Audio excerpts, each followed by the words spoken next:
change. Take it to everybody, 'cause all you wanted to do was dance. Now my baby's dancing, but she's dancing with another man.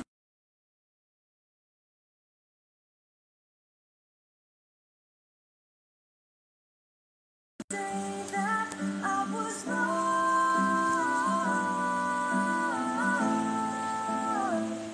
Oh, I know I'm probably not too late to try and apologize for my mistakes. I just want to know.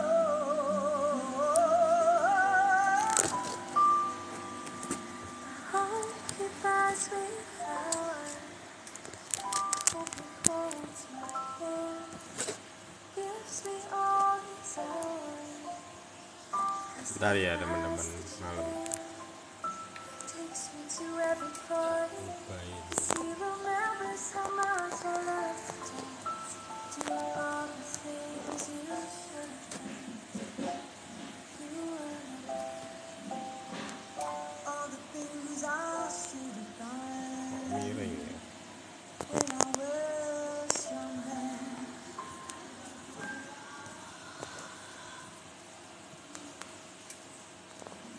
Yuk malam semuanya. Iya, saya itu radang kemarin, tapi sekarang rada mending ya. Jadi saya agak kurang gitu itu. Nah ini mumpung rada seger, tapi ini mungkin saya cuman 1 jam aja teman-teman. Minimal biar tidak itu ya. Karena ini kan market seperti ini. Yang saya takutin adalah kegalauannya. Jadi tidak usah galau teman-teman. Saya melihat terdengar serak, iya rada-rada serak tapi nggak apa-apa. Yang penting kan minimal teman-teman bisa itu ya, mendapat update-nya ya. Kita tetap ada di time frame 1 hari untuk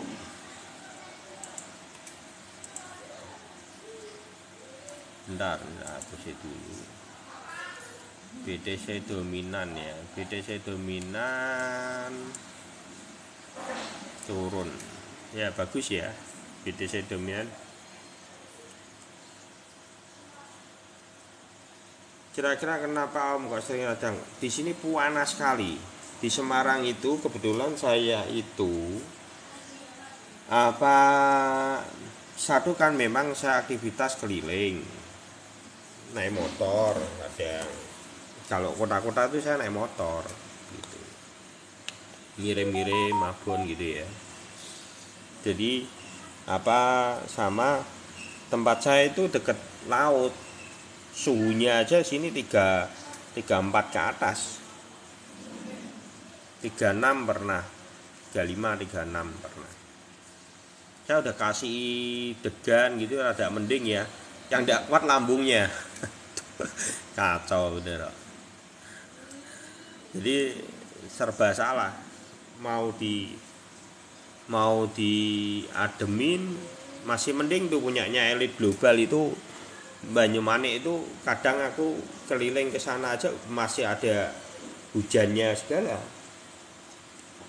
Di sini tempatku hujan aja kemarin yang terakhir live itu ya, itu 5 menit loh, setelah itu berhenti loh. Kalau mau tahu, setelah itu berhenti. Jadi ya oke. Iya, saya enggak minum es. Saya bukan penggemar es, tapi tetap enggak kuat. Yang tak rasain itu ternyata pertama itu adalah muka. Muka itu panas sekali. Sekarang kalau siang itu ya panas sekali, sama apa ya? Karena aku langsung mandi mungkin. Enggak ada, iya sama semua toh. Ya pokoknya harus banyak minum air putih. Kalau badan secara geges enggak, cuma rada ya selamat malam semuanya, ada seraknya. Kalau saya enggak pakai sunscreen sih, tapi kalau ini terakhir itu, jadi kalau kepanasan gitu aku pakai itu lidah buaya yang di kotak itu, yang di ada kan lidah buaya murni itu habis itu tak ituin adem bener. kadang sehari 3 kali gitu ya, adem. Lah itu ya, langsung mandi. Pertamanya kemarin itu enggak tahu, aku langsung mandi memang kan. Jadi sebetulnya memang enggak boleh, ternyata GMKB juga bilang itu ya, apa, setengah jam dari setelah panasan. Iya, lidah buaya betul, tak kasih lidah buaya. Panas, ngeri ya, mungkin karena saya panasan langsung mandi itu. Ini BTC dominan bagus teman-teman. Terus mungkin teman-teman bertanya-tanya, Om kok kenapa ndak naik-naik gitu ya. Sebetulnya gini teman-teman, saya menduga ini ya, sebenarnya pola seperti ini selama dia tidak belok itu masih aman. Dan teman-teman perlu perhatikan, yang perlu diperhatikan adalah ini teman-teman. Ini beberapa hari ke depan yang teman-teman pantau itu yang mana dari 3 benang ini. Yang ini ya, ini mendapat perhatian khusus ya, MA7. Jadi MA7 ini yang akan memberikan kita kepastian untuk kenaikan atau penurunan. Jadi pantau aja ini. Ini saya lihat MA7-nya mau ke sini. Ada potensi. Ya. Moga-moga saya tidak salah ya. Jadi prospeknya akan seperti apa? Prospeknya kurang lebih seperti ini. Kalau saya melihat ini dia cuman di sini aja ke depan mungkin ya. Bentar. Prospeknya akan seperti itu. Kalau ini prospeknya sama seperti itu, berarti memang momentumnya akan terjadi. Kalau melihat dari kondisinya, jadi dari yang di sini dia itu tidak mau turun ini. Ini kan nyentuh membentuk wick aja ya. Jadi tidak masalah, pantau aja selama dia wick aja tidak masalah. Santai aja. Menurut saya cuman menunggu momentum setelah Miami Beach. Nah, saya akan membahas tentang Miami Beach ini. Karena BTC Miami Beach ini diadakan setiap tahun dan teman-teman masih banyak di luar sana berpikir bahwa Miami Beach adalah kecenderungannya adalah koreksi. Saya akan membedah secara data bagaimana Miami Beach itu terjadi, kondisinya setiap masa itu berbeda-beda. Jadi ini yang sangat penting. Ayo kita baca Miami Beach. Diketik ya.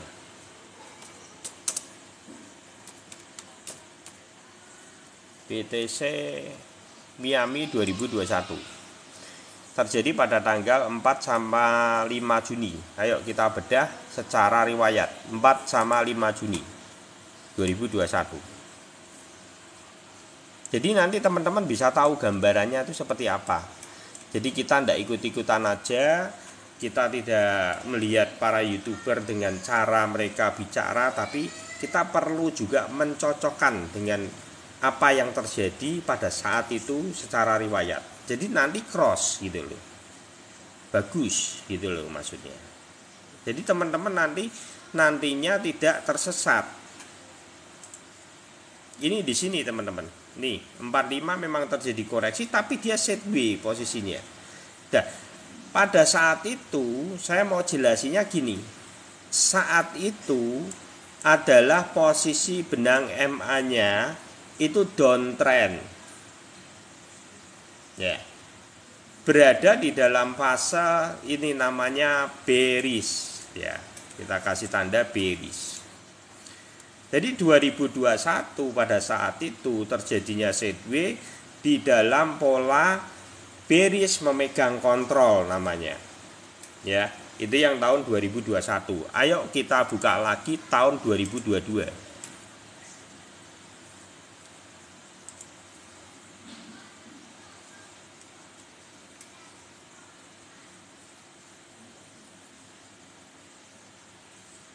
Tanggal berapa ya 2022? Oh, enggak muncul. Ini ya berarti ya. Ini berarti ini. It's that time of year again when the big Jadi bentar. Tanggal berapa ya Miami Beach 2022? 14 April. Betul enggak?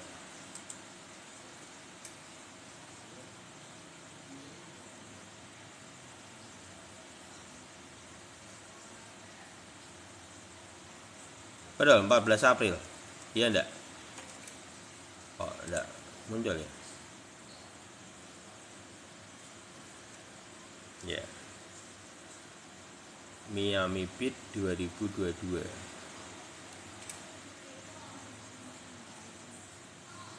Kemarin aku sudah nulis di itu loh. Di mana? Di itu.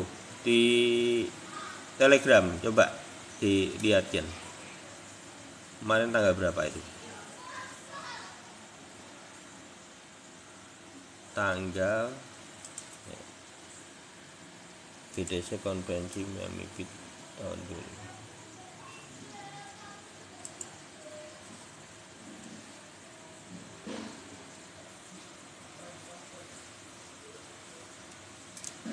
Loh itu kan 2002 itu kan hari ini beberapa hari. Saya mau lihatin datanya yang 74 7 ini 7 bulan 4 ya. 7 bulan 4 ya. Oke, 7 bulan 4. Jadi dari sini nanti teman-teman akan 7 bulan 4 toh. Enggak, itu 18 sampai 20 ya saat ini saya tahu. Ini kan Miami Beat tanggal 18 sampai yang 2022 7 bulan 4 ya.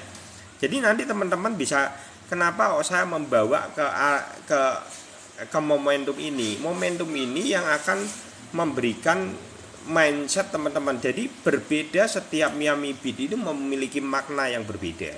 Saya mau menjelaskan dari arah situ gitu. Nah, memang posisinya kalau Miami Beat pada tahun 2022 itu adalah seperti ini. Tapi saya perlu ingetin lagi bahwa kondisi yang terjadi pada 2 tahun Miami Beat itu adalah posisi benang MA99-nya. Ini yang MA99 ya, yang dipanah ini ya, MA99-nya semuanya kondisi downtrend. Ya, bearish memegang kontrol. Jadi tidak ada bullishnya kondisinya. Jadi apakah cocok dengan kondisi yang saat ini? Ini yang perlu kita perhatikan. Karena kalau di sini ini adalah bullish memegang kontrol. Kita sedang dalam bullish memegang kontrol. Jadi ini perbedaan yang cukup mencolok dari 2 tahun kondisi Miami Beat itu. Itu yang menjadi catatan penting biar teman-teman melihat sudut pandang dari Miami Beat ini tidak berspekulasi bahwa ini pasti drop nih gitu loh. Tadi sudah dapat berapa MO?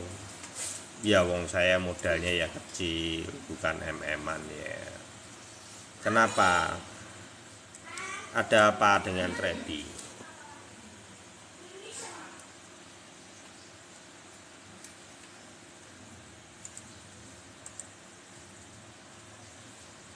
Tapi kalau cuman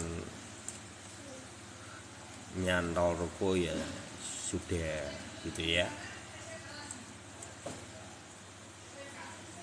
Gitu ya. Jawabannya itu aja.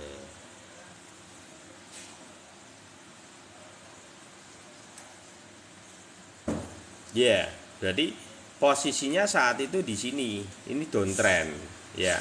Ini downtrend posisinya. Jadi teman-teman melihat setiap pergerakan dari Miami Beat ini, di sini dia adalah sideways, posisinya adalah bearish memegang kontrol. Terus yang di sini itu adalah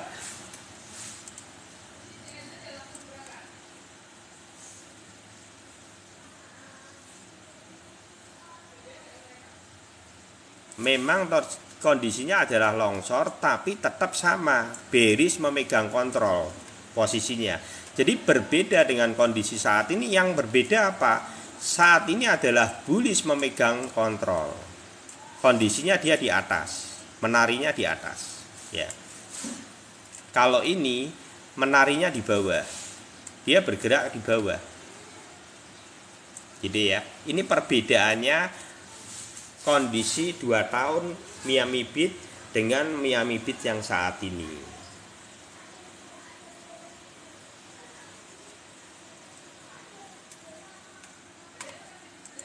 Kalau M belum. Saya modalnya kecil loh. Saya modalnya ilmu. Ya. Modal saya tidak banyak, tidak lebih dari $10.000, tidak lebih. Gitu ya. Jadi kalau ditanya M, saya bukan dari orang yang punya dasarnya, tapi saya belajar, kaya akan ilmu. Saya terus mengupdate diri saya, belajar bahwa dengan ilmu saya di sini membuka room ini, dengan ilmu itu kita bisa menjadi hebat walaupun pakai uang receh. Ya, itu. Ya ikutin aja. Ikutin aja, aja tanya terus. Malah tanya kayak wawancara ngono. Biar yang lain itu. Kamu mau tanya-tanya gitu, lihat di YouTube aja. Tanya-tanya yang simpel-simpel gitu ya nonton aja. Ya, gitu ya. Aku tak lanjut lagi.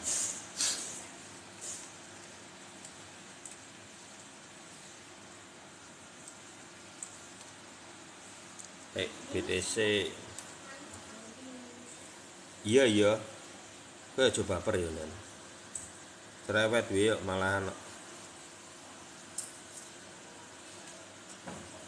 Sing meh belajar malah mbok cereweti kowe. Bukan baper. Kowe iki ngrewohi ngono lho. Pertanyaan rak poin-poin lho.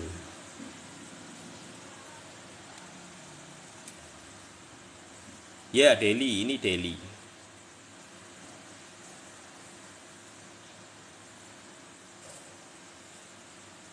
Jadi saya mau memperlihatkan ke teman-teman bahwa gini teman-teman, bahwa setiap momentum di dalam sebuah, maksudnya itu gini, untuk Miami Beat ini kan sesuatu yang perhelatan besar, tapi kenapa kok padahal judulnya aja adalah Miami Beat ya, BTC Miami Beat, jadi dia akan, orang melihat bahwa kok selalu koreksi gitu loh.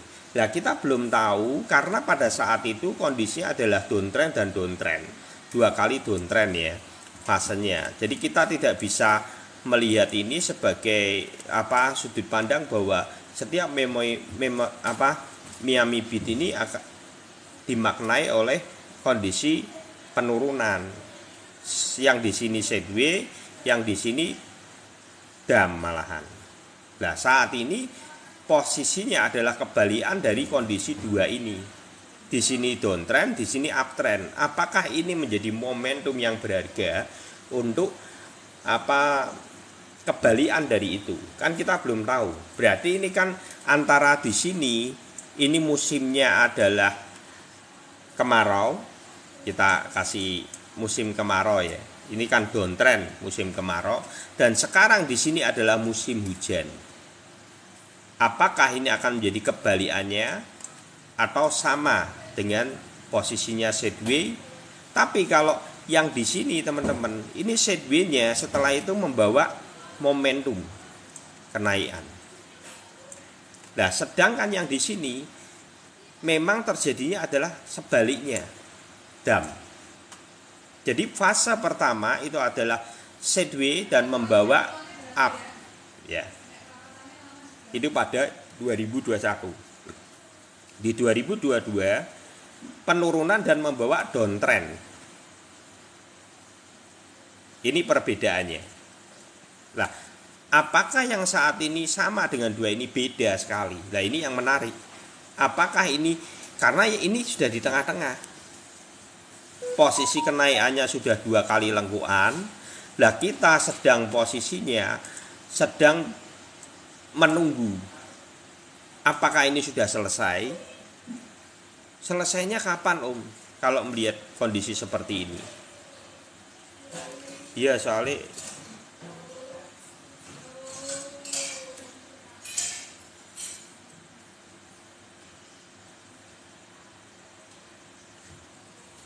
Kenaikan USD. USD apa USDT? Kalau USD enggak usah dibingungin. Memang itu ya udah biarin aja. Kalau USD memang itu kan ya permainannya ya segitu-gitulah. Tapi kalau USDT-nya naik, itu menurut saya juga menjadi sinyal. Masih teman-teman bingung apakah USDT kalau umpamanya dekat-dekat ini akan mengalami kenaikan, bisa jadi karena altcoinnya akan mengalami kenaikan. Jadi si Wells USDT ini sendiri juga tahu momentumnya kapan untuk mencari uang, karena ketika altcoin itu mulai terbentuk dan ini mulai mantul, otomatis kan butuh supply yang dibutuhkan adalah USDT. Mau tidak mau akan semakin banyak yang cari kan untuk membeli koin itu. Dasarnya apa ya? Pembelian USDT. Otomatis pembelian USDT sangat kencang, dia akan naik. Dan di awal untuk altcoin season terbentuk, kalau teman-teman masih ingat pada waktu saat ini itu USDT-nya naik. Karena apa? Supply itu dipergunakan oleh para whales USDT untuk memompa harga USDT. Dia jual lebih tinggi gitu. Itu sudah lumrah, teman-teman. Gitu ya. Jadi nanti kalau dengan momentum ini USDT-nya ikut naik, enggak usah takut. Ya itu lumrah, itu adalah hal yang wajar. Orang dibutuhin ya gaya sedikit lah, punya barang USDT ya kita naikin dong gitu. Tapi enggak terlalu jauh sekali gitu. Kalau di sini bukan futur, di sini adalah spot. Kita tetap saat ini saya melihatnya seperti apa? Tetap sama skenario yang akan terjadi, tetap 16 hari akan terjadi FOMO sangat cepat. Nah, itu momentumnya kapan? Kalau melihat dari polanya saat ini cuman menyelesaikan aja sebetulnya. Menyelesaikan aja. Jadi tidak usah takut. Maksud saya pantau aja selama dia tidak belok MA 99-nya, teman-teman tidak usah takut. Tandanya apa, Om? Tandanya satu sinyal bahwa ini sudah selesai apa belum. Teman-teman bisa garisi seperti ini. Ini tarik ya di sini ya.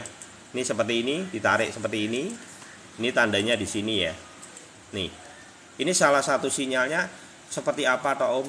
Biar tahu kita itu bahwa itu pergerakan sudah mulai itu. Ini tandanya. Jadi teman-teman, kalau mau tahu tandanya kenapa saya tidak mengingini harga 25.000 itu terjadi, itu karena kalau teman-teman perhatikan dari bullish memegang kontrol di atas sini menjadi bearish, itu adalah ditandai dia menjebol oleh resisten yang ada di bawahnya ini.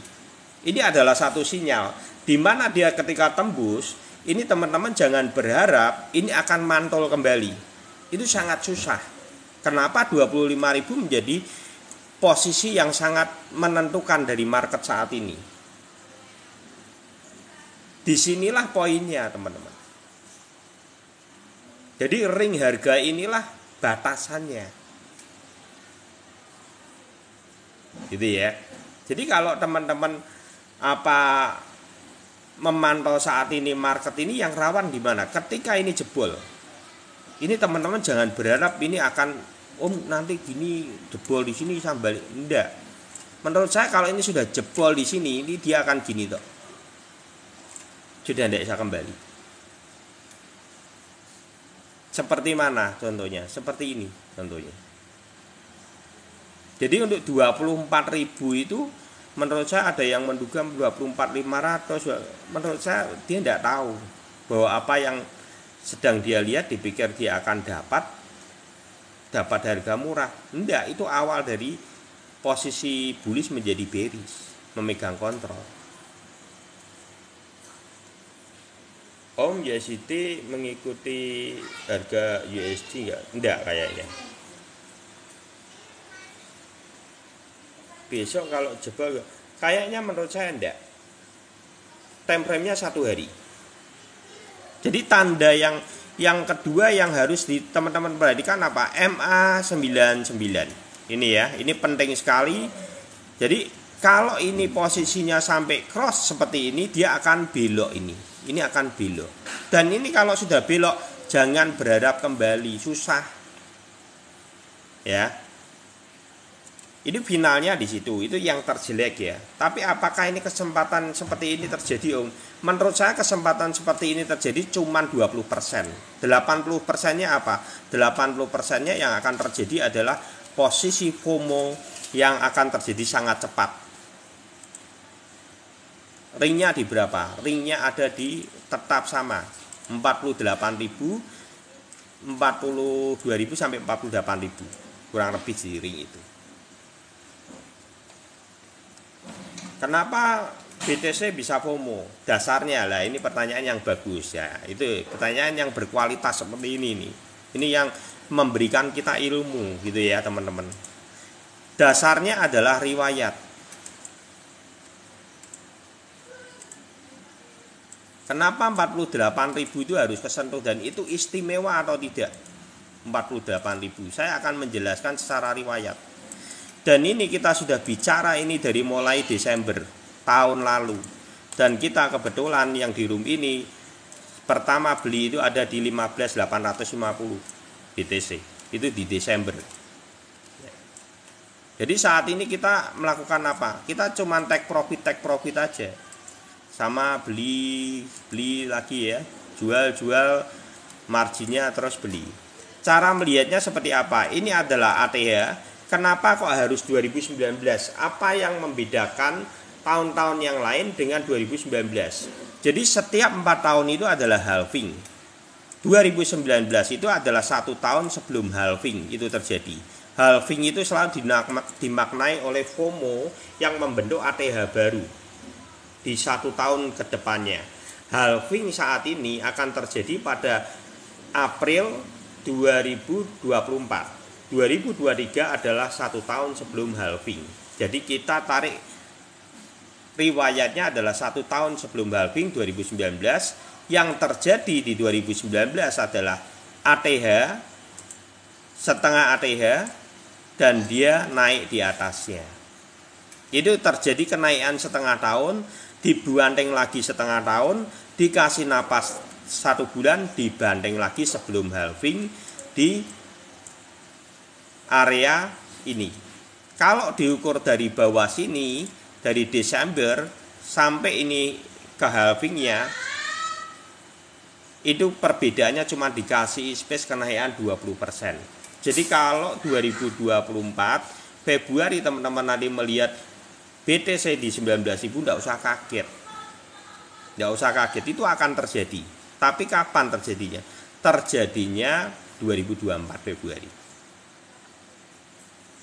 Open sell BTC Bank. Enggak, nambahi malah. Ya. Belum. Kenapa open sell? Open sell kan berarti putur. Ya salah kamar gue. Di sini spot, kamarnya salah. Ya, ganti kamar sih. Gitu ya. Jadi apa yang akan terjadi pada kondisi saat ini?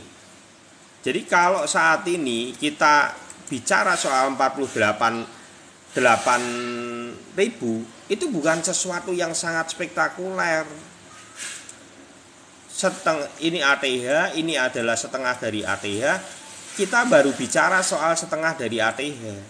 Padahal kenaikan pada 1 tahun sebelum halving itu adalah di sini, di atas setengah dari ATH.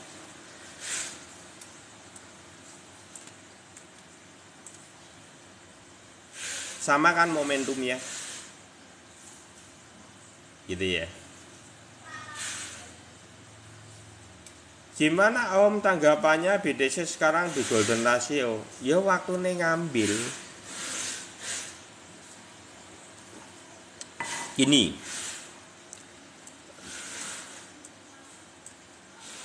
nanti tak jelasin ya itu ya. 48 lah ya. Ini setengah dari ATM 48.000 ya. Jadi rungoknya porak lagi. Mas aku suaraku ya gembor-gembor ya.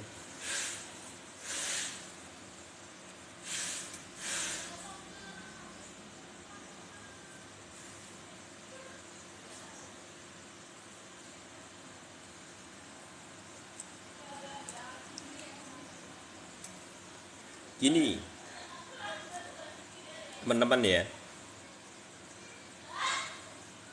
Karena kenapa kok naik? Mesti kan teman-teman berpikir gini, apa penyebabnya? Beritanya apa ya? Beritanya itu sebenarnya nanti akan kepompa sendiri. Kita tidak usah stres guru-guru berita, gitu loh. Lah, mindset di dalam investor di Indonesia ini kebalik menurut saya. Berita seolah-olah menentukan market. Saya mau memberikan cara berpikir yang berbeda. Jadi candle ini adalah yang kenyataan. Semua berita itu ada karena menyempurnakan dari candle ini. Jadi kalau umpamanya kenaikan ini apa, nanti lihat aja beberapa hari ke depan apakah ada berita news-news itu yang memompa itu. Jadi jangan kita seolah-olah nunggu-nunggu terus, nanti ada mbok petani lagi, ada berita buruk lagi, kowe mbok jual lagi. Nanti ada berita, kowe stres. Orang tambah pintar tambah stres. Gara-gara apa? Gara-gara berita. Dan orang yang berputar di situ tidak dapat apa-apa menurut saya. Karena apa? Sibuk dengan mencari berita. Tapi yang perlu kita mengerti dulu gini. Satu adalah di mana awal kita beli dulu. Itu adalah mindset di awalnya itu penting. Karena kita kebetulan ada di sini. Ini adalah ilmunya Thoyib. Jadi di dalam investasi itu ada 3 poin penting. Satu adalah fundamental produk. 2 adalah fundamental harga. Fundamental produk ini banyak orang sudah tahu produknya yang bagus-bagus ya.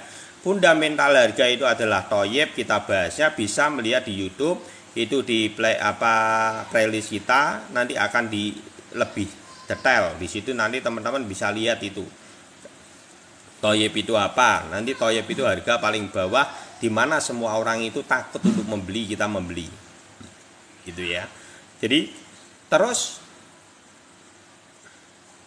kalau kita sudah di sini, kenapa toh orang yang tidak bisa mendapatkan hasil ketika momentum ada berita baik buruk maupun positif, orang itu akan lama-lama tetap dalam kondisi ragu. Karena apa? Psikisnya sudah kalah. Dasarnya karena apa? Karena dia beli pada letak yang salah. Akhirnya berita itu kan sebenarnya ada 2 hal toh selalu. Baik buruk. Garis kencang yang mana? Tapi saya mau tanya, seandainya kencang yang buruk pun apakah itu akan mengakibatkan dam? Tidak. Sebabnya apa?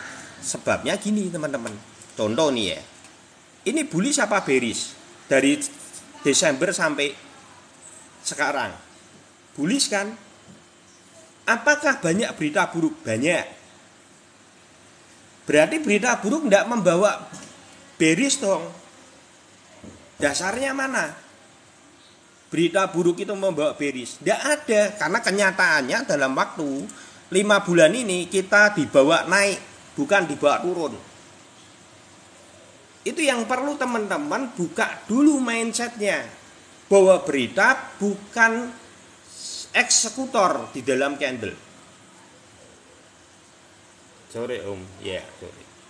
Ini yang saya pengen teman-teman ini, para investor di Indonesia, mulai cara berpikirnya ini, kita ini sudah di brainwash terlalu jauh. Makanya saya kontra terus ini dengan hal yang seperti ini. Karena biar apa? Kita itu memiliki edukasi yang siap secara investor. Gitu ya. Padahal dalam waktu 5 bulan tidak ada yang namanya bearish. Berita buruk sering. Berita buruk itu gunanya untuk napas. Napasnya di mana? napasnya adalah, ini saya hapus dulu ya. Bagaimana melihat napas-napasnya? Nanti saya akan bisa jelasin di sini nih, teman-teman. Ini yang saya garisin ini adalah kondisi berita buruk yang dihembuskan membawa koreksi. Dasarnya apa? Dasarnya adalah ketika kita di sini ini juga sama sudah take profit margin.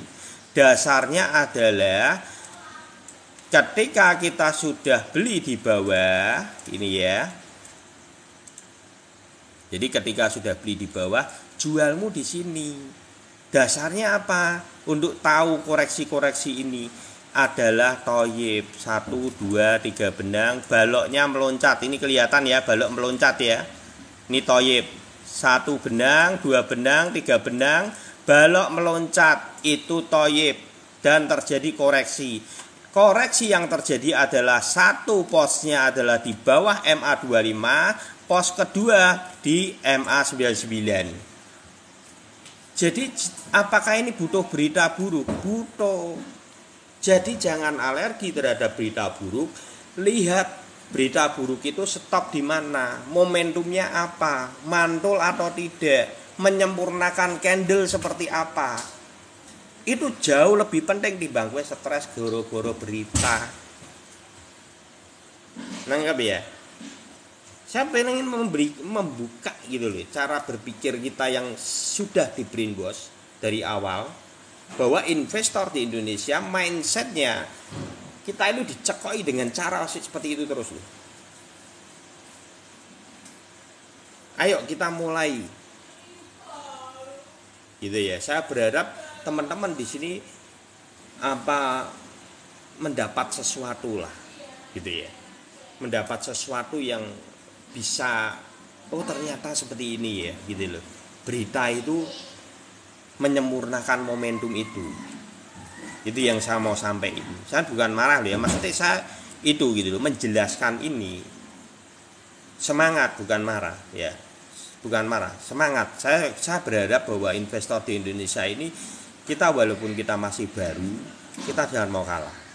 Bangsa kita bangsa yang hebat, bangsa kita adalah bangsa yang suka ilmu. Apakah sama semua momentumnya itu? Iya, hari ini itu daripada kemalaman. Ya terus ini ya, 1 benang, 2 benang, 3 benang, balok meloncat. Sebenarnya yang bicara ini candlenya atau beritanya? Ayo. Kalau setelah saya menjelaskan secara analisa, dan ini tidak kebetulan. Kalau teman-teman pengen tahu, saya sudah pernah ini live ini bahwa setiap koreksi yang ada di MA99 sampai MA25 sama MA99 itu dari tahun 2017 sampai 2023 dengan candle yang sama, yang munculnya adalah 3 benang dan baloknya meloncat, itu adalah toyib. Setelah itu baru terjadinya koreksi. Kalau itu kebetulan, tidak mungkin terjadi secara masif dari 2017 sampai 2023. Nanti teman-teman bisa lihat itu di YouTube saya ini di sini. Jadi setiap live di sini di download ulang di YouTube Iwan Crypto ini ya. Ini di playlist yang di sini ini. The best dari room ini. Ini penjelasan koreksi MA25 dan MA99. Ini menjelaskan di menit 18 sampai 31 dari tahun 2017 sampai tahun 2023. Terjadi koreksi itu semua ditandai oleh toyib, gitu ya. Jadi sebelum terjadi koreksi itu toyib muncul dulu di time frame 1 harinya.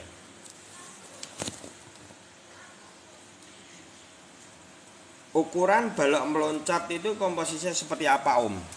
Sebenarnya gini, kalau balok meloncatnya untuk time frame 1 hari, ini kalau seandainya ini nih ya, ini kan ada balok meloncat ada 4 ya. Sebenarnya kan tidak jauh dong. Mileo salah siji boleh. Nggak usah rebutan. Ya, semua boleh. Ini ini tidak jauh sebetulnya. Kalau time frame-nya 1 hari loh. Nah, koreksinya kan jauh. Ujungnya kan.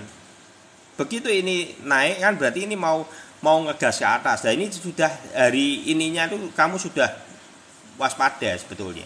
Untuk apa? biasanya saya take profit margin. Jadi kalau yang teman-teman di sini, Om, caranya,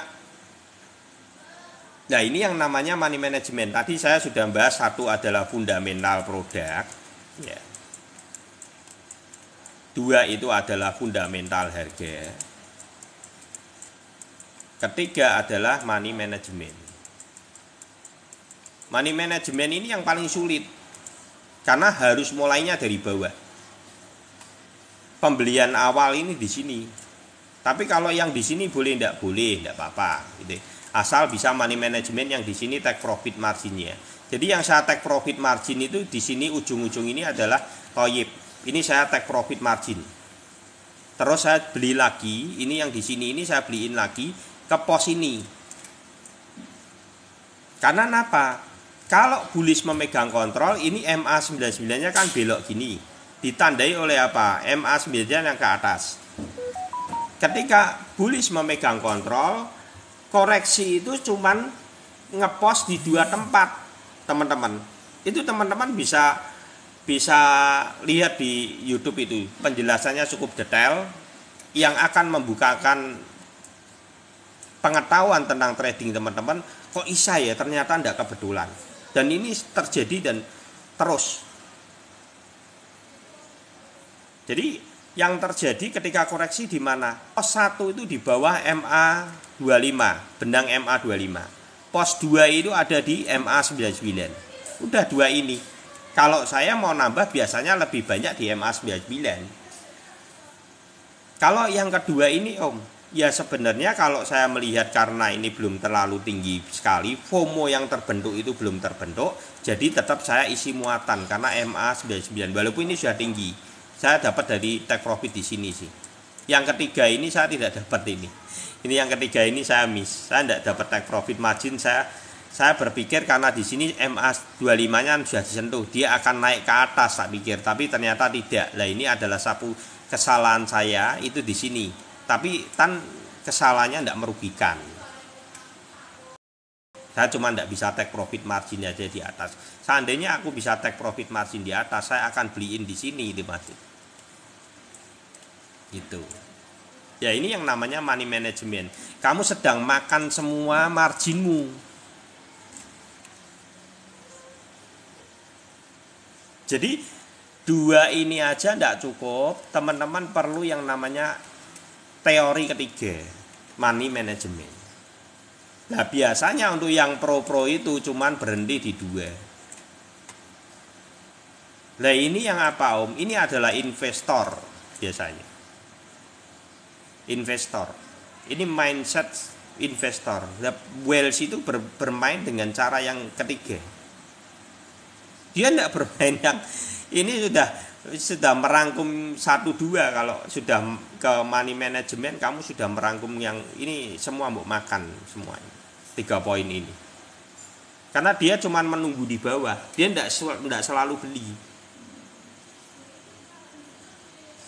beli Desember besok ya, nanti jual ecer-ecer sampai kapan? Sampai Juni awal ya. Nanti dia beli lagi kapan Om? Beli lagi Desember ke depan sama Februari. Biar polanya akan seperti itu, di bawah. Nah, dasarnya apa? Saya akan membedah market saat ini. Kenapa kok naik? Dasarnya apa toh Om? Yang membuatku itu yakin. Dasarnya saya akan melihatkan ke teman-teman beberapa sudut pandang saya. Satu adalah rainbow chart ya. Rainbow chart ini posisinya saat ini, loh ini kan ada di sini Om. Nah bedanya kalau yang sama 2000, saya sudah pernah bahas ini sama yang 2014 itu beda. Kalau yang 2014 itu Desembernya itu dari atas, dia turun. Nah sedangkan kondisi saat ini Desembernya ada di bawah, itu sama dengan 2019. Lengkuannya sama, polanya sama. Nah sekarang kita sedang di mana? Kita sedang di lengkuan ketiga ini, mau finish terakhir sebelum ini ya, FOMO ini antara 1 dan 2 ini kurang ini nih 2 ini nih. Ini tinggal 1 kali FOMO aja dan selesai. Satu kali FOMO yang akan terjadi. Dan itu akan terjadi sangat cepat teman-teman ya. Sangat cepat, menurut saya akan sangat cepat. Terus dasarnya apa Om? Kenapa kok saat ini Om Iwan percaya bahwa ini akan naik? Saya akan menyatukan altcoin dengan kondisi BTC saat ini. Ini sudut pandang saya. Saya akan cari datanya, itu yang ada datanya, yaitu ada. Ya. Jadi Cardano ini berbeda dengan semua koin.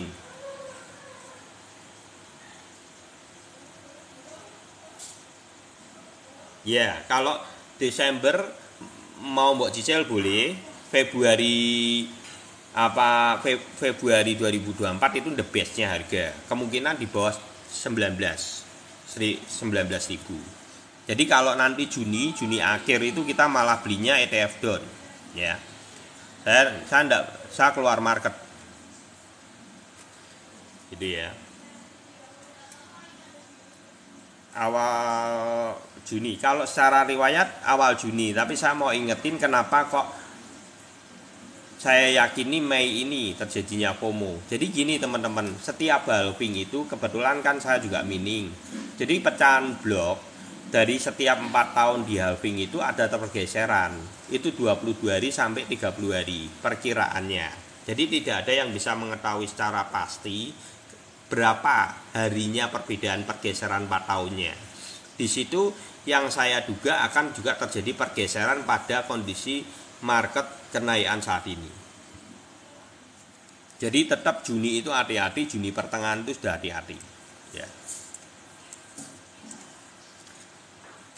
Kalau di ADA ini kondisinya adalah seperti ini. Ini adalah ATH, ini setengah dari ATH-nya, spotnya tidak ada di bawahnya. Jadi kenaikan pada waktu 2019 seperti ini, ada ini. Sama enggak polanya? Polanya sama, cuman lebih pendek dari BTC. Polanya sama ini. Persis plek. Dan waktunya ini sama, teman-teman. Bukan waktunya enggak sama. Saya nanti bisa jelasin ya. Ini saya sudah pernah jelasin ini, waktunya sama. Terbentuknya candle engulfing muncul, ini ya. Ini namanya candle engulfing. Nih. Candle yang muncul memakan beberapa kali dari merahnya sebelahnya dan breakout ya. Ini candle engulfing ini muncul pada tanggal 8 Februari. Apakah betul sama pada saat itu juga 8 Februari? Ini sama nih. Nih. Ya. Ini yang namanya riwayat. Jadi siapa yang setuju riwayat itu adalah sebuah pengalaman seperti kita berpengalaman di dalam kehidupan. Itu yang akan membuat kita cerdas, membuat kita mendapatkan input. Minimal kita bisa membaca itu untuk mempersiapkan di depan. Itu riwayat seperti itu, gitu ya. Nah, terus apakah betul sama kenaikannya? Ini kita coba kenaikan yang di atas tanggalnya berapa? 26 Juni ya. Yo Agus, di ada itu berapa? Oke.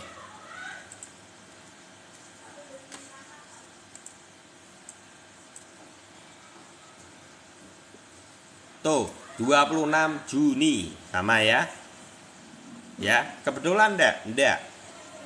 Riwayat itu jelas, ya. Riwayat itu akan membukukan dan membuat kita menjadi cerdas. Nah, terus apa hubungannya Om? Dengan kondisi saat ini kenaikan itu apa hubungannya? Ayo kita bedah ya. Di sini ini Wells itu beli ya. Siapa yang setuju Wells beli? Harga di bawah. Ya mesti. Mau ndak dia jual rugi kalau turun? Kalau seandainya BTC-nya ini saat ini turun, pertanyaan saya, kira-kira kalau seandainya turun berarti kan dam no. Altcoin turun semua enggak? Turun ya. Pertanyaan saya, apakah ada, tidak akan ada kenaikan. Apakah Wells ada, itu akan jadi center class. Itu pertanyaan yang teman-teman harus jawab sendiri ya. Saya enggak, dari sini saya cuman pengen membukakan mindset teman-teman biar gini loh, enggak galau gitu loh. Oh gini toh, cara nih mikir itu gini gitu loh. Ya, minimal nanti teman-teman akan jadi bisa menangkap gitu loh. Market saat ini kemana ndak terombang-ambing nanti ono berita bu wis karepe ben ono berita meh buruk meh itu menyempurnakan dari candle. Tadi penjelasannya sudah jelas ya, menyempurnakan dari candle berita itu. Itu satu ya. Ayo kita bahas lagi dari SRP. Ini kita bahas dari koin-koin micin aja nanti. Ya.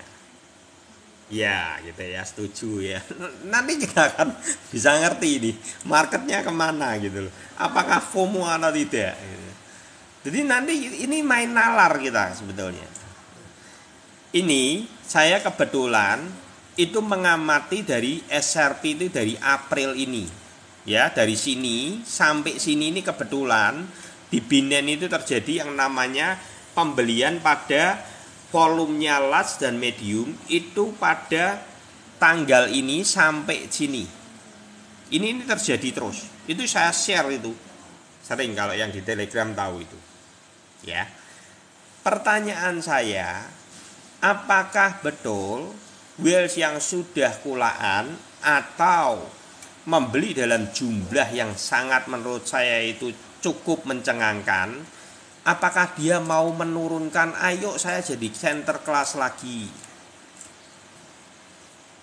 Kalau BTC-nya drop, berarti kan ini akan drop.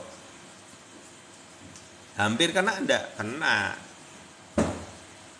Dari sinilah nanti teman-teman bisa ngerti market akan kemana. Itu bocorannya. Ya, saya berharap teman-teman di sini menangkap sesuatu.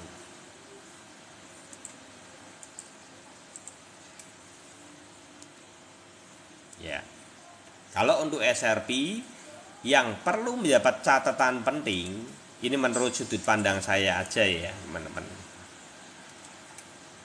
Satu, karena di Binance itu sudah ada pembelian cukup terus-menerus ya untuk SRP ya. Ini yang saya mau bahas dari kacamata saya secara pribadi, teman-teman. Teman-teman kalau melihat ini supply-nya itu ya di sini SIBA ya. Supply-nya ini dulunya full terjual. Loh, lah kayak enggak. Cuman begini ya, di Telegram sekarang sudah stop, tidak ada penambahan lagi. Saya kalau di Telegram saya bahas itu. Karena kita share apa pembelian dari large-nya itu setiap hari. Volumenya itu plus terus. Itu selama sebulan ini kita memang update terus setiap hari dari Binance. Ya, dari Binance itu kan kelihatan pembeliannya. Yang beli plusnya siapa? Yang jual siapa, gitu ya. Nah, pertanyaan yang saya mau ungkapin dari SRP sudut pandang menurut saya ini yang akan menjadi partai. Satu adalah apa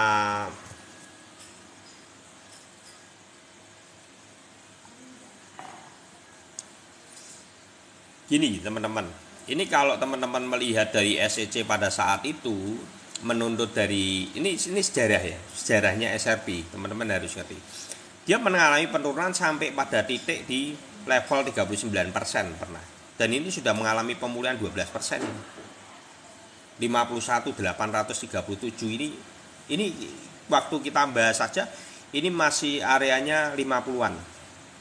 Pernah di 48 pernah. Saya pernah lihat sebelum-belumnya di beberapa bulan sebelumnya itu 48. Jadi ini sudah mengalami pemulihan 12%,8. Itu holdernya yang meninggalkan pada masa lalu kembali. Yang menarik pertanyaan saya, kenapa Binance menutup SRP up? ETF SRP sekelas Binen. Ayo, pertanyaannya di situ. Karena ini cukup berbahaya dengan 42.000 ini, 42% ini. Kalau ini yang beli aja si Elon atau si mungkin taruh aja MicroStrategy atau BlackRock atau yang kuat-kuat lah di Amerika. Ini saya jebol semua. Orang punya exchange dengan tipe A. Saya melihat malah kode alam dari si CZ. Itu. Jadi layak enggak untuk SRP ini di hold? Layak ya. Itu kodenya itu. Jadi ini bisa enggak dibeli bawah tangan? Bisa. Buat SRP ini saat ini kan di atas angin. Bisa enggak ini ada win-win solution? SEC-nya main mata, ya udahlah 42.000-nya beli siapa gitu kan, kita enggak ngerti ya. Itu cuman teori konspirasi. Tapi minimal saya menangkap SRP ke depannya itu cukup bagus dan prospek. Dan apalagi CDBC ya, CBDC itu juga beritanya sudah seliweran, banyak dipakai oleh negara-negara berkembang ya. Jadi itu di situ SRP bisa dihindari, tidak bisa. SRP ini sudah menyatu dengan perbankan. Jadi sulit, proyek-proyeknya jelas bersentuhan dengan kehidupan. Terus proyeknya mau dibuang, mau kolab, kan tidak mungkin. Dituntut SEC pun menurut saya cuma pindah negara pun selesai masalahnya. Malah ketika dituntut ada yang terima satu negara manapun, malah itu membuat holdernya nyaman. Malah holdernya akan girang. Yo wes, aku setuju kalau dengan ini. Tidak ada tuntutan, tidak ada kegalauan. Malah lebih prospek. Itu yang saya lihat dari SRP. Gitu ya. Jadi belum tentu SRP keluar dari Amerika sekalipun itu buruk.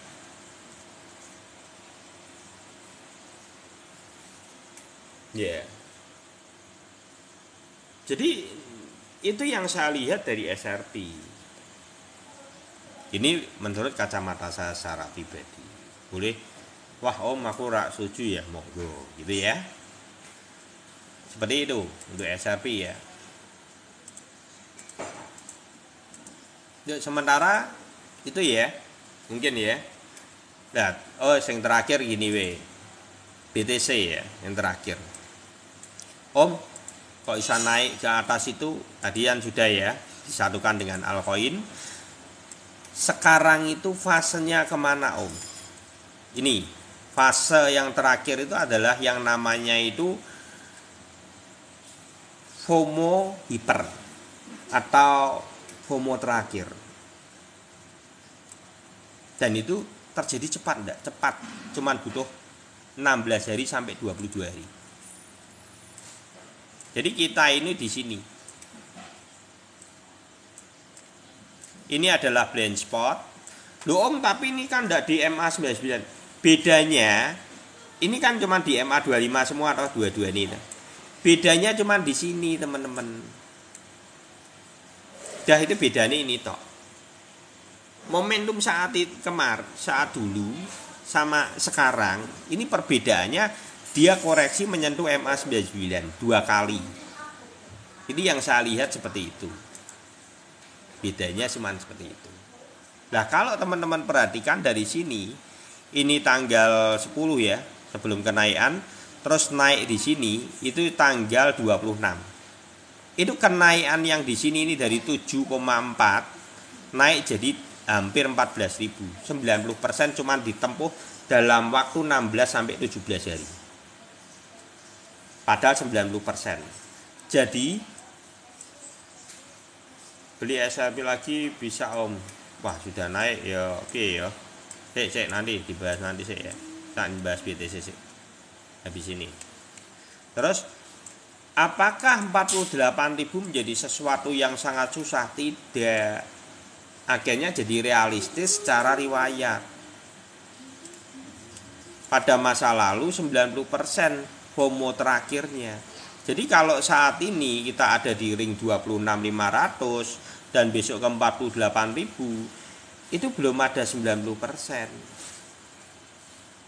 90%-nya di berapa? 50.000, 51.800. Dan itu sama seperti riwayat 2019.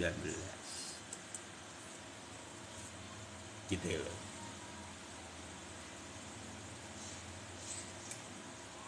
Ya mendingan beli ada bagus ya ada. Mendingan beli ada. Kalau SRP ini kan sudah naik ya, naik piro to SRP? Ada wis, ada malah belum naik loh. Ada aja. Kalau mau beli untuk SRP, ya tetap bisa naik sih. Wong ini SRP targetnya 7,6 sampai $1 untuk saat ini. Momentum bisa ndak ke $2 ya, moga-moga aja kalau itu. Gitu ya. Kalau saya lebih baik beli ada aja, Bro Edi. Ya ada A belum naik. Ada apa rasa dibahas? Aku tak kencing sik sebentar ya. Cek sebentar.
Tangga Muja pindah hari ini. Apa gitu pindah hari ini? FTM gimana Om? FTM ya nanti dibahas ya.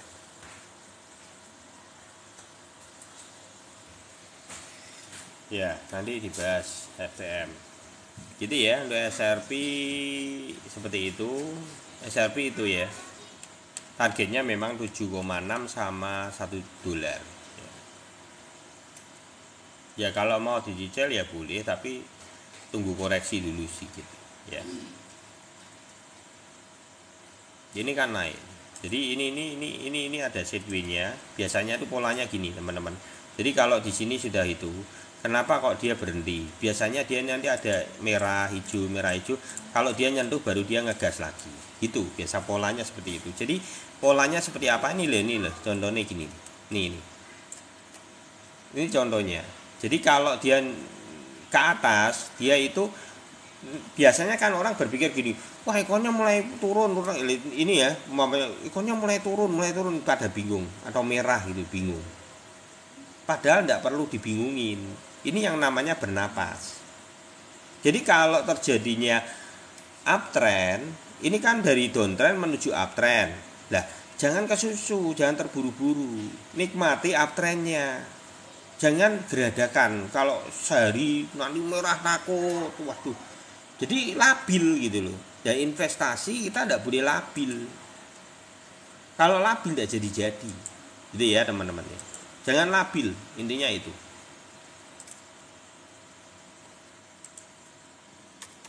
Makanya money management itu menjadi penting teman-teman.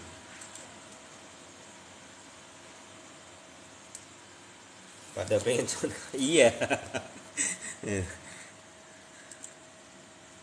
Jadi kita harus melihat market itu santai. Makanya kenapa? Loh Om, koreksi kok Om Iwan diem we gini. Lah kan saya sudah jelasin bahwa saya di atas ini aja. Ini di atas ini ya, teman-teman. Ini saya tahu ndak akan ada koreksi. Tahu loh. Buat jual semua ndak.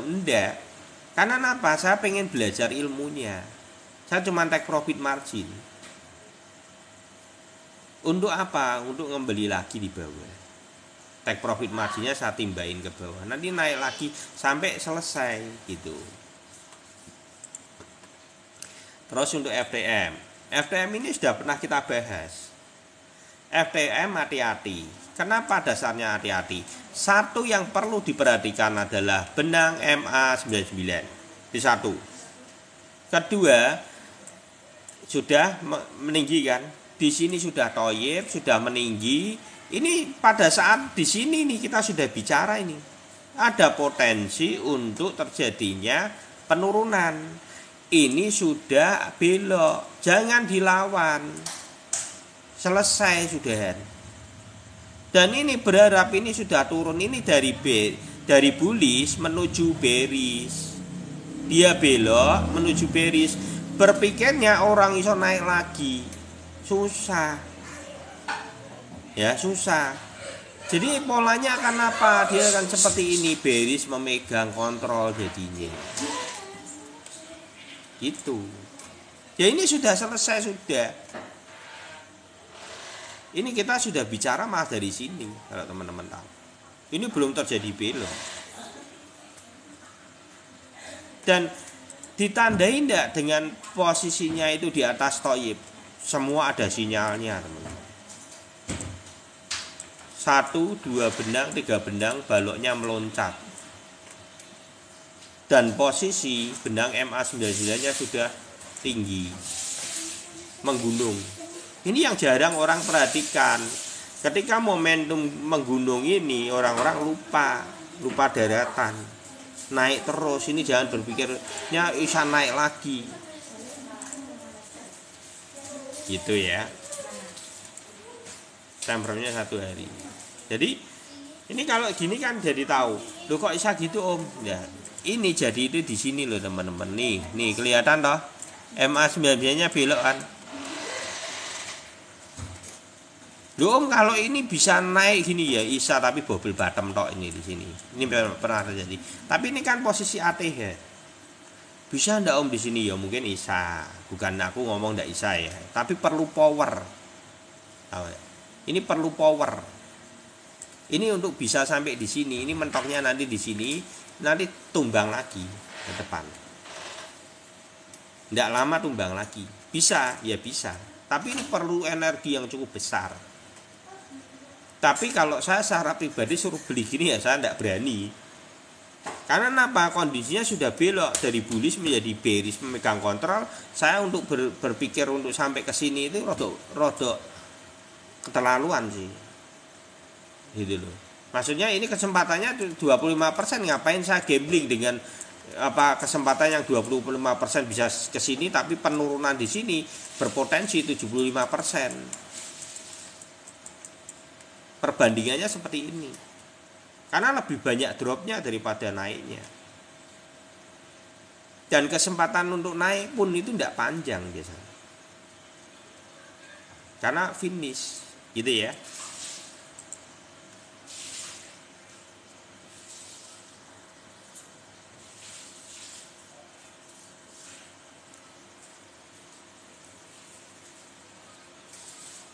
Ya, time frame 1 hari.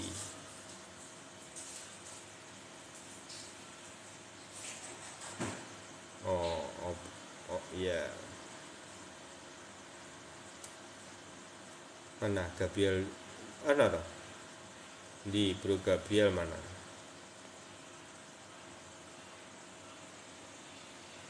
rada error sesek bisa. Oh iya, ya.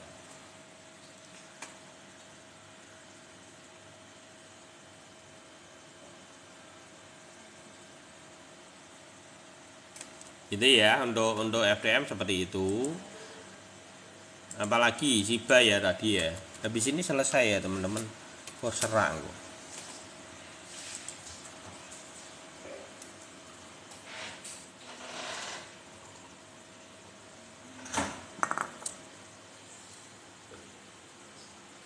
Kapan terabar scalpingan Om? Terabarnya Om? Aku ndak pernah scalpingan loh. Yes. Ya, malam Bro Gabriel.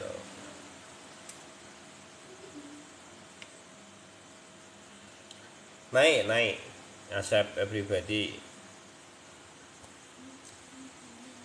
BTC naik. Potensinya ke 42 sampai 48. MA7, MA25, MA9. Oh, trading bareng.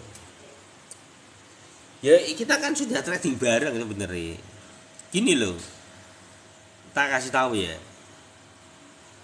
Sebetulnya dalam rezeki itu sendiri-sendiri.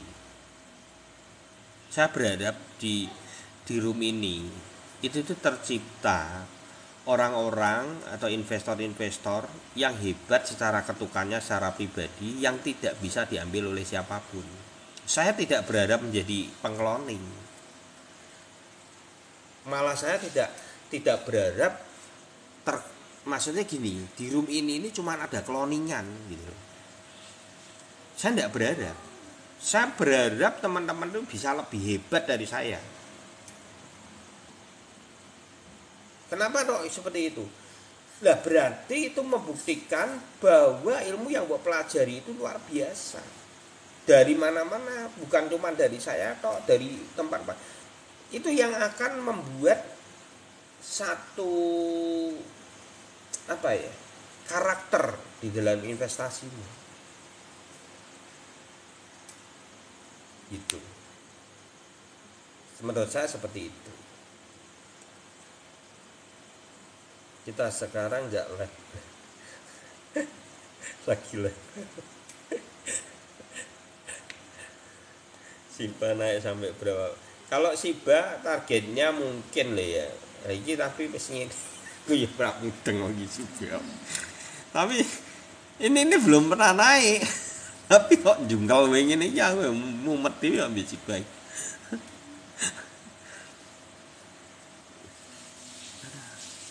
Tapi saya percaya ya Shiba ini akan ada momentumnya. Menurut saya percaya akan ada momentumnya satu kali itu mungkin di area 20-an ya. Kalau lihat di kondisinya sudah mepet sekali ya mungkin 20 wis bagus lah ya. Daripada kita berharap terlalu besar ya. Antara 17 dan 20 lah. Ini loh di sini ya. Itu 17 dan 20. Tapi untuk Shiba saat ini sudah menuju toyib lagi ya. Jadi dia itu sudah toyib. Nih, muncul toyibnya ini ya. Tapi merah. Nah, biasanya kalau toyibnya hijau ya iki ono ya wis. Nah, apa ini sama ya? Ini kalau salah di sini ya, belinya di sini atau di sini boleh ya salah no. Nah, ini akan kemana? Kemungkinan polanya akan gini atau ya polanya akan langsung gini. Minimal nanti ngepostnya di MA99. Nah, tergantung dia bisa merubah MA99-nya enggak. Untuk dari proses turun menjadi berubah naik. Jadi perlu energi. Cara melihatnya bagaimana? Nanti dia akan bisa menyentuh ringnya ini. Resisten terdekat yang paling itulah Ini kalau ini biasanya kalau saya secara pribadi itu menentukan market saat ini dari downtrend, ini kan berarti turun dari bearish memegang kontrol ya. Untuk apa bullish memegang kontrol, dasarnya kemana? Minimal sebetulnya standarnya adalah posisinya di sini. Ini ya, tidak salah. Ini karena di bawahnya ya. Ini standarnya. Jadi posisi dari downtrend ini kan ini dari uptrend turun balik arah ya. Jadi ya ini yang namanya dam itu ini. Dia nge-cross, ini dam. Ya, bukan koreksi ini dam. Dia sudah dam. Jadi dari posisinya itu dari bullish menuju bearish. Bagaimana untuk menuju bullish lagi? Ya dia harus menguji di resist ini. Karena ketika resist ini disentuh, dia akan belok. MA9 gitu ya. Jadi ini masih perlu energi untuk bisa menguji dulu di area ini. Kalau dia bisa menguji di area 14 ya berarti dia bisa naik sampai 21, masih ada kemungkinan. Kalau kill zero saya tidak percaya. Kalau untuk 1 tahun sebelum halving dia terjadi kill zero dengan sesuatu yang tidak sangat spektakuler, ya saya kurang percaya untuk Shiba bisa kill zero saat ini. Gitu ya.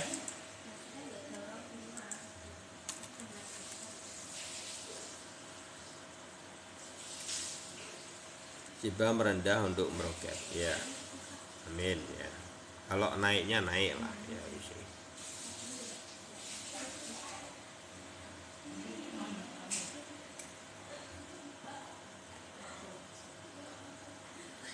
Loh, di sini kan sudah sering kita bahas, saya ambil di sini. Ya itu aja toh.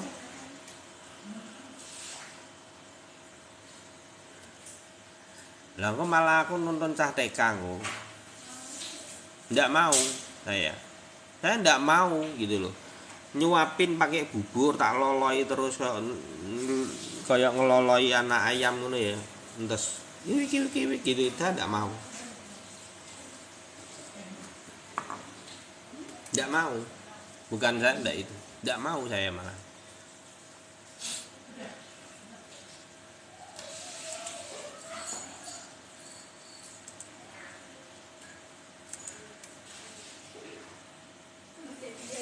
Karena enggak mendidik malahan. Lah terus intinya kan orang gini loh. Orang itu kenapa kok pengen seperti itu, kadang mengkloning, karena enggak mau belajar. Cuman muter aja menurut saya kamu.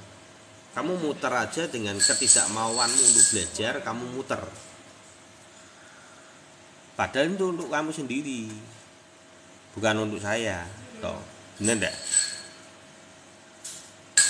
Muter intinya cari alibi, wis aku ensora untuk matengane, tapi iso itu kan giliran masuk tidak sesuai ekspektasi, bingung karena ndak punya dasar gitu. Itu malah lebih menjerumuskan saya. Ceritane aku mbok kon bladak wong buta kabeh, ayo melu renteng-rentengan padha wis mbuh. Nah kan konyol gitu loh. Tidak bisa ya. Iya, karena pengen instan, pengen itu. Inabar dalihnya pengennya seperti itu. Tapi itu malah menurut saya pembodohan loh, beneran. Barangno kowe rasa belajar. Kowe yen tes nyontoh we, iso pinter ra? Ya ora iso pinter. Sampai tua pun nak iso pinter.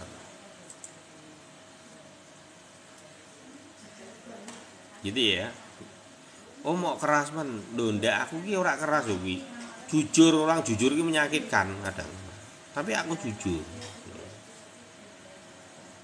Tapi kan aku ndak bohong gitu loh, teman-teman. Ya, aku ndak bohong. Aku tuh kepengen teman-teman itu bisa gitu loh. Yen iso ki kok tek duit yo kowe sing nikmati kok ora aku. Gitu ya.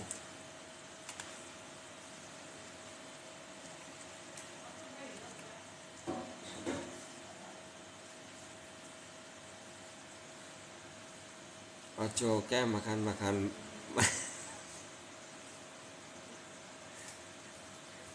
apa dong.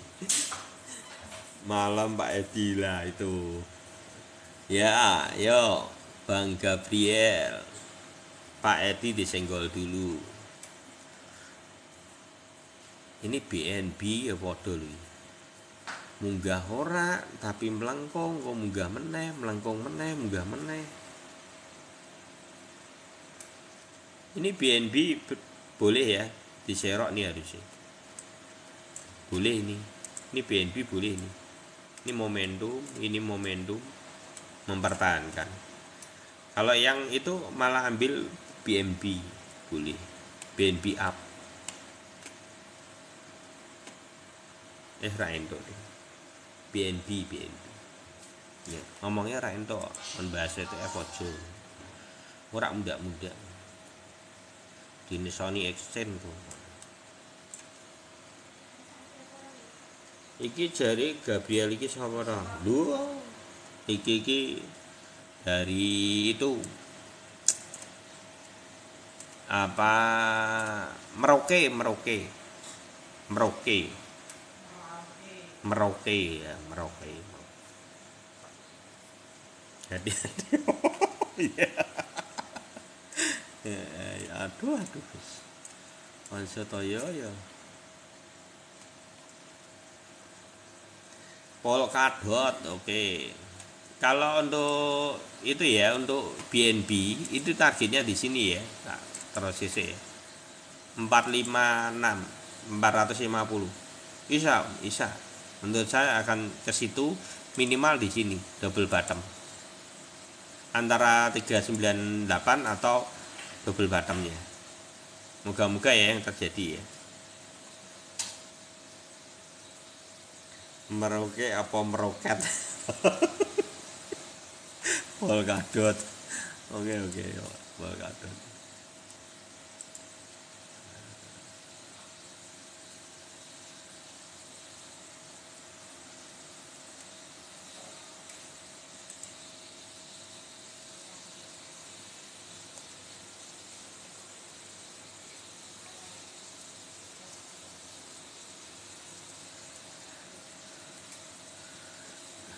DM ya Bunda nanti ya.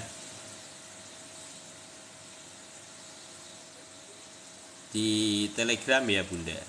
Itu untuk ETF nanti kita bahasnya di Telegram.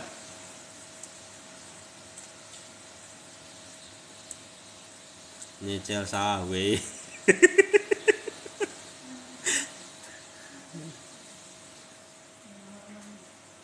Kalau BNB-nya oke sih Bunda sudah. Ya.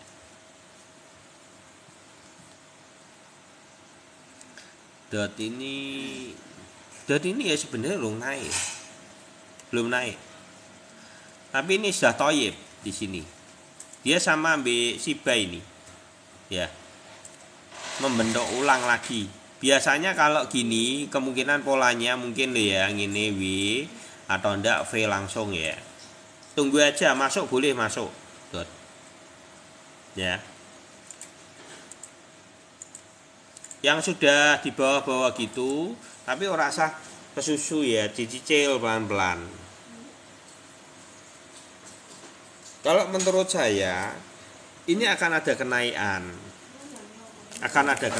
Di bulan Mei sampai Juni awal ini naik. Jadi momentumnya yang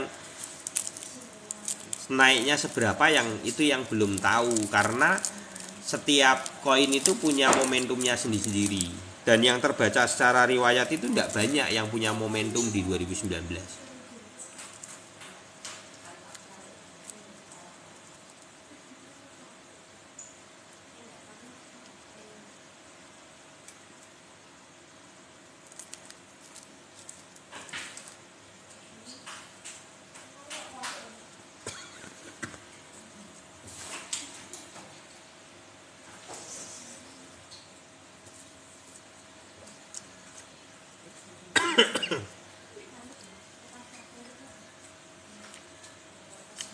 Aku tak aduh.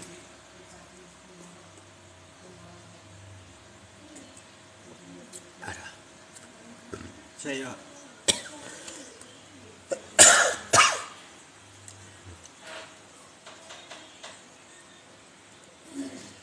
keselak mangan roti ya kesel.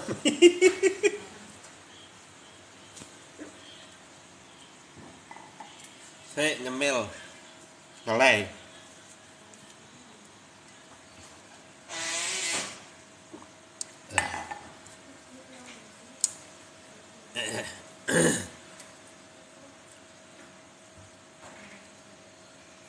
Ora mangan sate.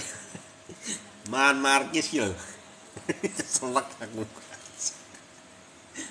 Aduh.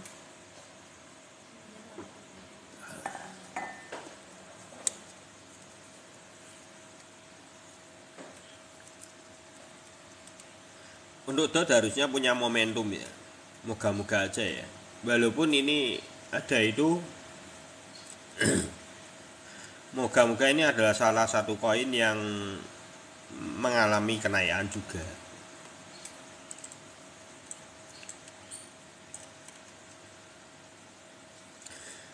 Kalau riwayatnya 2019 tidak ada.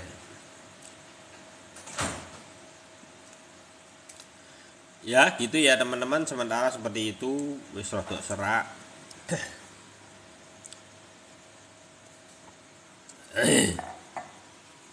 Wis rodok serak dan ngeleh gitu ya. Gitu teman-teman, pantau aja, nggak usah bingung, nggak usah galau. Untuk BTC kemungkinan habis Miami Beat ini ya, habis Miami Beat ya oke. Itu ya, minimal sudah ada gambarannya ya. Selama dia tidak itu, santai aja, menari di atas ini bagus. Yang dipantau adalah, pesan saya yang dipantau adalah MA7